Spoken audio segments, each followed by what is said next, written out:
महाभारत की विशाल गाथा में कई नायक हुए, पर एक ऐसा भी था जो न इंसान था न देवता। वो तो शक्ति का एक अवतार था। हम बात कर रहे हैं दिव्य पक्षी गरुड़ की। चलिए उनकी अमृत पाने की उस अविश्वसनीय कहानी में चलते हैं।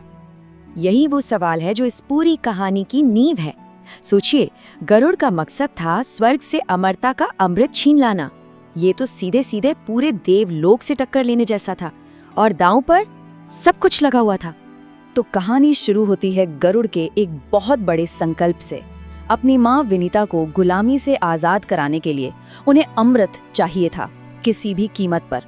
और उनकी बेहिसाब ताकत का पहला नजारा हमें तब देखने को मिलता है जब वो रास्ते में एक विशाल पेड़ की एक बहुत भारी डाल को बस यूं ही तोड़ देते हैं। लेकिन जैसे ही वो उस डाल को लेकर आगे बढ़ने वाले थे, उनकी नजर एक ऐसी चीज पर पड़ी जिस पर यकीन करना मुश्किल था। उसी डाल से हजारों छोटे छोटे ऋषि वालखिल्य उल्टे लटके हुए तपस्या कर रहे थे। अब गरुड़ के सामने एक बहुत बड़ा धर्म संकट था। उनकी एक गलती और इन सारे तपस्वियों की जान जा सकती थी। और ठीक उसी पल गरुड़ के मन में एक ही ख्याल आया, मेरे हाथों इनका वध नहीं होना चाहिए। ये एक वाक्य उनकी महानता बताने के लिए काफी है। उनमें सिर्फ अपार शक्ति ही नहीं थी, बल्कि उतनी ही गहरी करुणा और धर्म का ज्ञान भी था। उन्होंने ठान लिया कि वो इन ऋषियों को कुछ नहीं होने देंगे। और फिर जो हुआ वो हमारी कल्पना से भी परे है। जरा सोचिए, उनके पंजों में पहले से ही एक विशाल हाथी और एक कछुआ दबे हुए थे, और उन ऋषियों को बचाने के लिए उन्होंने वो भारी भरकम डाल अपनी चोंच में उठा ली। ये उनकी ताकत का एक ऐसा प्रदर्शन था जो किसी ने कभी नहीं देखा था।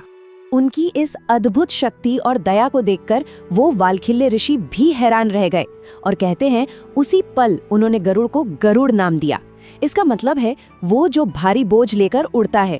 ये नाम उनके उस महान काम की निशानी बन गया। अब गरुड़ के सामने एक नई चुनौती थी। इस विशाल डाल को कहाँ गिराया जाए। वो ऐसी जगह ढूंढ रहे थे जहाँ किसी भी जीव को कोई नुकसान न पहुंचे। उनके पंखों की फड़फड़ाहट से पहाड़ तक कांप रहे थे, लेकिन उनका ध्यान सिर्फ एक ही चीज पर था, हर जीव की सुरक्षा। इसी तलाश में वो अपने पिता ऋषि कश्यप के पास पहुंचे। ऋषि कश्यप उस समय गहरे ध्यान में थे, लेकिन उन्होंने अपने बेटे की असाधारण शक्ति को महसूस कर लिया। उन्हें ऐसा लगा मानो प्रलय की आग खुद चलकर उनके सामने आ गई हो, एक ऐसी शक्ति जो पूरी सृष्टि को हिला सकती थी। गरुड़ ने बड़े आदर से अपने पिता से पूछा, भगवान, मुझे कोई ऐसी निर्जन जगह बताइए जहाँ कोई भी प्राणी न रहता हो, जहाँ मैं इस पेड़ की डाल को गिरा सकूं। उनकी चिंता सिर्फ उन ऋषियों के लिए नहीं थी, बल्कि हर एक जीव के लिए थी। कश्यप ने उन्हें एक बहुत दूर बर्फ से ढके हुए पहाड़ की ओर इशारा किया, और गरुड़ ने 1,00,000 योजन की दूरी पलक झपकते ही तय कर ली। उनकी रफ्तार हवा और मन की गति से भी तेज थी। और जब गरुड़ ने वो डाल उस पहाड़ पर गिराई, तो ऐसा लगा जैसे कोई प्रलय आ गया हो। एक कान फाड़ देने वाली आवाज के साथ पूरा का पूरा पहाड़ कांप उठा। उसकी सोने और मणियों से जड़ी चोटियां टूटकर बिखर गईं। सुनहरे फूलों वाले पेड़ पल भर में चकनाचूर हो गए। उसी टूटी हुई चोटी पर बैठकर गरुड़ ने अपने साथ लाए हाथी और कछुए को खाया और अपने असली मिशन के लिए ऊर्जा इकट्ठा की।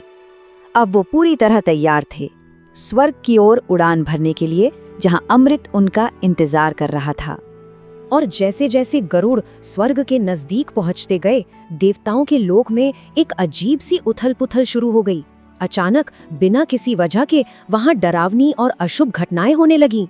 देवराज इंद्र का सबसे ताकतवर हथियार वज्र अपने आप धधकने लगा। साफ आसमान से आग के गोले गिरने लगे। देवताओं के गले में पड़ी मालाएं अचानक मुरझा गईं, और उनके मुकुटों पर धूल की परत जम गई। पूरे स्वर्ग में एक अनजाना खौफ फैल गया। इस सब से घबराकर देवराज इंद्र अपने गुरु बृहस्पति के पास पहुंचे और पूछा, भगवान, ये इतने भयानक अपशकुन क्यों हो रहे हैं? ऐसा तो कोई दुश्मन भी नहीं है जो हमें युद्ध में हराने की हिम्मत कर सके। तब बृहस्पति ने एक बहुत गहरा राज खोला। उन्होंने कहा, देवराज, ये सब तुम्हारे ही एक पुराने कर्म और वालखिल्य ऋषियों के महान तप का नतीजा है। ऋषि कश्यप और विनीता के पुत्र महाशक्तिशाली गरुड़ अमृत लेने के लिए स्वर्ग आ रहे हैं।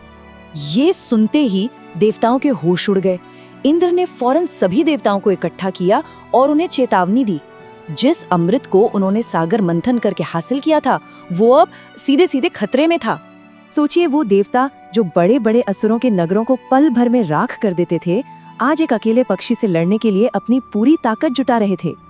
उन्होंने अपने सुनहरे कवच पहन लिए, हाथों में त्रिशूल, गदा, तलवारें और ढाल जैसे दिव्य हथियार उठा लिए और अमृत के चारों तरफ एक ऐसा घेरा बना लिया जिसे तोड़ना नामुमकिन लगे। पूरा स्वर्ग एक युद्ध के मैदान में बदल चुका था। स्वर्ग के इतिहास का सबसे बड़ा युद्ध अब बस शुरू ही होने वाला था। एक तरफ था एक अकेला पक्षी जो अपनी माँ के सम्मान के लिए लड़ रहा था, और दूसरी तरफ थे सारे देवता जो अपनी अमरता को बचाने के लिए तैयार थे।